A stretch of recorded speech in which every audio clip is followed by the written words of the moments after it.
নবী করিম সাল্লাল্লাহু আলাইহি সাল্লাম বলেন, বিচারক তিন প্রকার। এক প্রকার বিচারক হলো যে বিচার জানে কোনটা সঠিক কোনটা সঠিক নয়, কোনটা বৈধ কোনটা অবৈধ, কোনটা জায়েজ কোনটা নাজায়েজ। বিচারক তা বুঝে, বিচার করার মতো জ্ঞান তার আছে। এই বিচারক যদি ন্যায় বিচার করে, এমন বিচারকের ব্যাপারে রাসূল করিম সাল্লাল্লাহু আলাইহি সাল্লাম বলেন, এই বিচারক হলো জান্নাতি। কিয়ামতের দিন হাশরের ময়দানে সে স্বয়ং আল্লাহ পাকের আরশ আজিমের নিচে স্থান পাবে। যে বিচারক বিচার জানে এবং সঠিক বিচার করে, এমন বিচারক কিয়ামতের দিন আল্লাহর আরশ আজিমের নিচে স্থান পাবে। তারপর আল্লাহ নবী মুহাম্মদ রাসূলুল্লাহ সাল্লাল্লাহু আলাইহি সাল্লাম বলেন, দ্বিতীয় প্রকার বিচারক হলো যে বিচার জানে কিন্তু সে সঠিক বিচার করে না, ন্যায় বিচার করে না, ঘুষ খেয়ে সে বিচারকে অন্যায়ের পক্ষপাতিত্ব করে অথবা কোনো স্বার্থের কারণে, দলের কারণে, ক্ষমতার কারণে, বিভিন্ন কারণে সে বিচার জানে ঠিক কিন্তু সঠিক বিচার করে না, ন্যায় বিচার করে না। আল্লাহ নবী মুহাম্মদ রাসূলুল্লাহ সাল্লাল্লাহু আলাইহি সাল্লাম বলেন, এই বিচারক হলো জাহান্নামী। তৃতীয় প্রকার বিচারক হলো, নবীজি বলেন, এমন বিচারক যে বিচার জানেই না বিচার কাকে বলে, বিচার কি জিনিস সে এই সম্পর্কে তার কোনো জ্ঞান নেই। মূর্খ মানুষ, লেখাপড়া বলতে কিছু জানে না, বা লেখাপড়া করলো সাধারণ লেখাপড়া করেছে, শরীয়তের জ্ঞান শরীয়তের বিধান তার মধ্যে কিছুই নেই। এমন মূর্খ মানুষ যদি বিচারক হয়, রাসূল করিম সাল্লাল্লাহু আলাইহি সাল্লাম বলেন, এই বিচারক সরাসরি জাহান্নামী। যে বিচার জানে না কিন্তু বিচারক সাজে, দল ক্ষমতার কারণে, টাকা পয়সার কারণে, ধনী হওয়ার কারণে, জনবলের কারণে, ক্ষমতার কারণে সে সমাজের মধ্যে বিচারক সাজে। রাসূল করিম সাল্লাল্লাহু আলাইহি সাল্লাম বলেন, এমন মূর্খ বিচারক যে বিচার জানে না, বিচার বোঝে না, কোনটা সঠিক কোনটা আনসঠিক, কোনটা শরীয়ত সম্মত কোনটা শরীয়ত সম্মত নয়, সে কিছুই বোঝে না, কিছুই জানে না, বিচারক সাজে, বিচার করে, বিচারে রায় দেয়।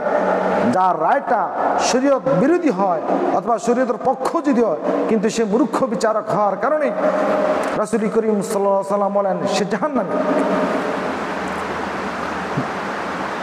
এই তিন প্রকার বিচারকের মধ্যে এক প্রকার বিচারক হলো জান্নাতি, আর দুই প্রকার বিচারক হলো জাহান্নামী।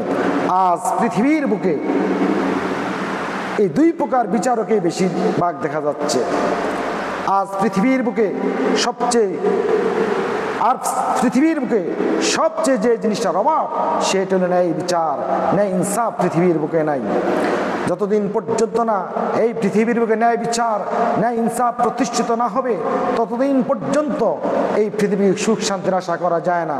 যখন পৃথিবীর বুকে জমিনের মাঝে, মানুষের মাঝে ন্যায় বিচার প্রতিষ্ঠিত হয়, ন্যায় বিচার কায়েম হবে, তখন আল্লাহ পাকের রহমত, আল্লাহ পাকের বরকত পৃথিবীর বুকে আসবে, আযাব গজব দূর হবে। আর যখন ন্যায় ইনসাফ থাকবে না, পৃথিবীর বুকে ন্যায় ইনসাফ থাকবে না, তখন আল্লাহ পাকের পক্ষ থেকে রহমত বরকত কিছু থাকবে না। মানুষের মাঝে শুধু মারামারি কাটাকাটি, মানুষের মাঝে চলবে শুধু বিদ্বেষ হিংসা, মানুষের মাঝে চলবে যত ফিতনা ফাসাদ, যতদিন পর্যন্ত ন্যায় বিচার প্রতিষ্ঠিত না হবে। যখন এই ন্যায় বিচার প্রতিষ্ঠিত হয়ে যাবে, তখন সকল শ্রেণীর, সকল ডিপার্টমেন্টের, সকল বিভাগের সমস্ত মানুষ সুখের জীবন কাটতে পারবে। সুখের মাধ্যমে সে সব ডিপার্টমেন্টের সব কিছু পরিচালিত করবে। আর যখন ন্যায় বিচার থাকবে না, তখন সকল ডিপার্টমেন্টের মানুষ সকল ক্ষেত্রে নির্যাতিত হবে, জুলুমের শিকার হবে, কারণ ন্যায় বিচার তো নাই। এই জন্য যে ব্যাপারে যখন ইচ্ছা তখন, যেখানে ইচ্ছা সেখানে মানুষ জুলুম অত্যাচার করছে এবং করবে, যতক্ষণ পর্যন্ত না এই পৃথিবীর বুকে ন্যায় বিচার প্রতিষ্ঠিত না হবে, ন্যায় ইনসাফ প্রতিষ্ঠিত হবে। আর ন্যায় ইনসাফ, ন্যায় বিচার প্রতিষ্ঠিত হওয়ার একমাত্র উপায় হলো আল্লাহর জমিনে আল্লাহর দ্বীন প্রতিষ্ঠিত করা। যখন আল্লাহকে দ্বীন মানুষের মধ্যে প্রতিষ্ঠিত হয়ে যাবে, তখন প্রতিটি মানুষ ন্যায় ইনসাফের সাথে চলবে, প্রতিটি মানুষের মধ্যে ন্যায় বিচার থাকবে। আর যখন দ্বীন প্রতিষ্ঠিত হবে না, এই ন্যায় বিচার দুনিয়ার বুকে থাকবে না, ন্যায় বিচার কেউ করবে না। কারণ আল্লাহর ভয় যার দিলের মধ্যে না থাকবে, আল্লাহর ভয় যতক্ষণ পর্যন্ত মানুষের দিলের মধ্যে না থাকবে, ততক্ষণ পর্যন্ত মানুষ ন্যায় বিচার করবে না। মানুষ থাকবে না যদি মানুষের মধ্যে দ্বীন প্রতিষ্ঠিত না হয়। দ্বীন যদি মানুষের দিলের মধ্যে না থাকে, আল্লাহর ভয় যখন মানুষের মধ্যে না থাকে, তখন মানুষ পশুর মতো হয়ে যায়। পশু যেমন নিজের স্বার্থ বোঝে, অন্য কারো স্বার্থ বোঝে না, হ্যাঁ, এমন ব্যক্তি পশু যারা এরকমভাবে শুধু দিন যার মধ্যে থাকবে না, সে ওই পশুর মতো হয়ে যাবে। পশু যেরকম শুধু নিজের স্বার্থটাই বোঝে, অন্য স্বার্থ বোঝে না, ঠিক মানুষের মাঝে যখন দিন প্রতিষ্ঠিত না থাকবে, তখন মানুষ শুধু নিজের স্বার্থটা বুঝবে। আর নিজের স্বার্থ উদ্ধার করার জন্য জুলুম, অত্যাচার, নির্যাতন, নিপীড়ন যা কিছু করার তাই সে করবে।